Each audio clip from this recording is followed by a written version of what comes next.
வந்திருக்கிற எல்லாருக்கும் பேண்டீஸ் போடணும். பேண்டி லைனரை நீங்கள் ஸ்டிக் பண்ணணும். டெய்லியுமே நீங்கள் பேண்டி லைனரை யூஸ் பண்ணணும். எதனாலனா அவர் சொன்ன அந்த 5 விஷயங்கள் பஞ்சபூதம் உள்ள இருக்கு. நீங்க சுத்தமான தண்ணிய அளவுக்கு கரெக்டா குடிக்கிறீங்களா? நல்ல தண்ணிய ஒரு 4 லிட்டர் குடிக்கணும். ஒரு நாளைக்கு குடிக்கிறீங்களா? அப்ப குடிக்கிறீங்கன்னா உடல் உள் உறுப்புகளுக்கு தண்ணி பத்தாது. ஒவ்வொரு உறுப்பும் தண்ணிக்குள்ளதான் கிடக்குது. மூணு தண்ணிக்குள்ளதான் கிடக்குது. கரெக்டா டாக்டர்? இப்ப அவ்வளவு தண்ணி நீங்க குடிக்கிறீங்கன்னா தண்ணி சத்து உங்களுக்கு குறைஞ்சோட ஸ்கின் ட்ரை ஆயிடும். அப்ப இந்த பேண்டி லைனரை யூஸ் பண்ணும்பொழுது நீர் சத்து உங்களுக்கு உடம்புக்குள்ளாலே உருவாகும்.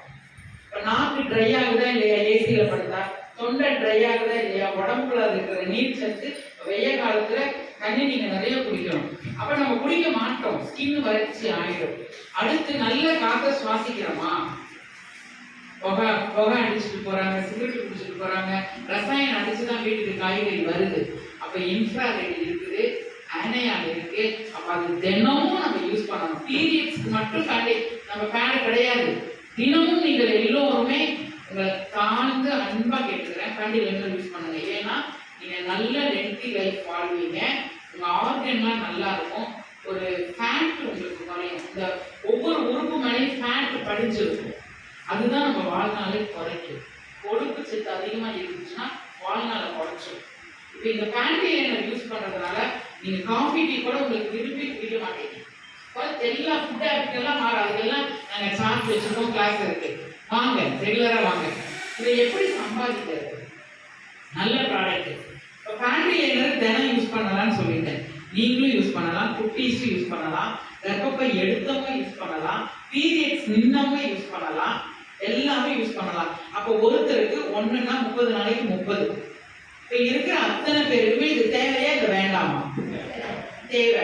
அப்போ இது அன்றாடம் அவசியமான ஒரு பொருள் தானே. நீங்க காஃபி தூள் வாங்குறீங்கல்ல, டீ தூள் வாங்குறீங்கல்ல, கேபிள் காசு கட்டுறீங்கல்ல, எல்லாமே அவசியமா தானே கட்டிட்டு இருக்கீங்க. அப்போ உங்க பட்ஜெட்ல இந்த ப்ராடக்ட்டும் அவசியம். பேண்டி லைனர் ஒண்ணு அவசியம் போடுவோம். இனிமேல் உங்க எல்லாருக்குமே வந்திருக்கிற எல்லாருக்குமே அவசியம் எழுதிக்கிறீங்க. வெளியில இருக்கிறவங்களுக்கும் அவசியமா இல்லையா? அவங்களுக்கு தெரியல, உங்களுக்கு தெரிஞ்சிருச்சு. தெரிஞ்ச நீங்க தெரியாதவங்களுக்கு போய் சொல்லிக் கொடுக்கணுமா இல்லையா? இவ்வளவு விளக்கங்கள் சொல்லி நீ டெய்லி வைக்கணும். ஒண்ணு ஆன்டிஸ் போட்டு டெய்லி வச்சுன்னா உன்னோட ஆர்கன் உள்ள இருக்கிற அது எப்படி தெரிஞ்சுக்கிறது? நான் போய் டெஸ்ட் பண்ணணுமா? எத்தனையோ ஆன்லைன்ல போட்டு வாங்குறீங்களா இல்லையா? எவ்வளவு பொருள் ஆன்லைன்ல போட்டு வாங்குறீங்க. பார்த்து ஒரு ட்ரெஸ் வாங்குறீங்க, மேக்கப் ஐட்டம் வாங்குறீங்க. உண்மையா இல்லையாமா? கலர் காய வைக்கிறதுக்கு வாங்குறோமா இல்லையா? வாங்குறோமா இல்லையா? அது விட்டா ஃபேன்ல காஞ்சிடும். இருந்தாலும் வாங்குறோம். ட்ரையர் ஒன்று வாங்கு. ஒரு மிக்சி வீட்டில் இருக்கும், இருந்தாலும் இன்னொன்று வாங்கு. அந்த இப்போ அந்த ஸ்மார்ட்டா ஒன்று வந்துருக்குல்ல, நட்ஸ் மட்டும் அரைக்கிறது ஒன்று வாங்கு. இதுல போட்டாலும் அரைக்கும். ஆனாலும் நம்ம பார்த்துட்டு தான் வாங்கிடுவோம். ஒன்று ஆன்லைன்ல போட்டு வாங்குங்களேன். ஃபேக்ட் கண்டுபிடிக்கிறது, உங்களோட பிஎம்ஐ கண்டுபிடிக்கிறது ஒரு விஷயம் இருக்குது. 2000 சொல்றதா ஒன்று வாங்கி வச்சுக்கோங்க.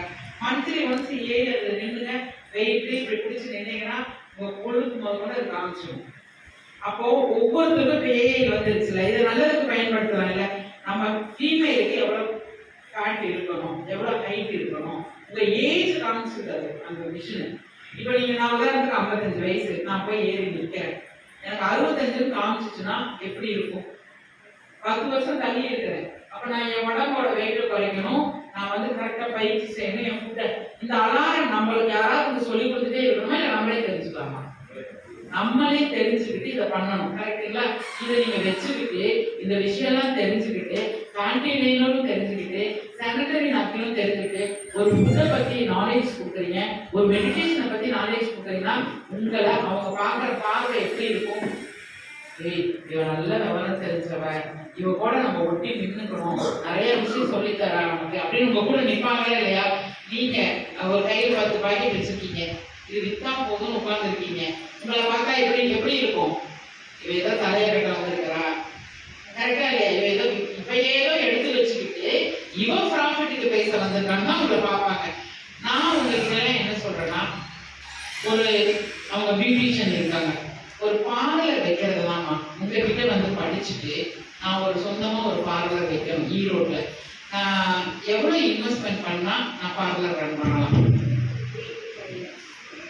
3 to 5 lakhs. 10 to 5 to 10 3 to 5 lakhs 3 லட்சத்துல இருந்து 5 லட்சம் வரைக்கும் நான் செலவு பண்ணணும். ஏன்னா அவங்க கிட்ட படிக்கிறதுக்கு அவங்களுக்கு ஒரு ஃபீஸ் கட்டணும். அவங்க படிச்சிருக்காங்க இல்லையா, அப்ப என் நேரத்தை ஒதுக்கி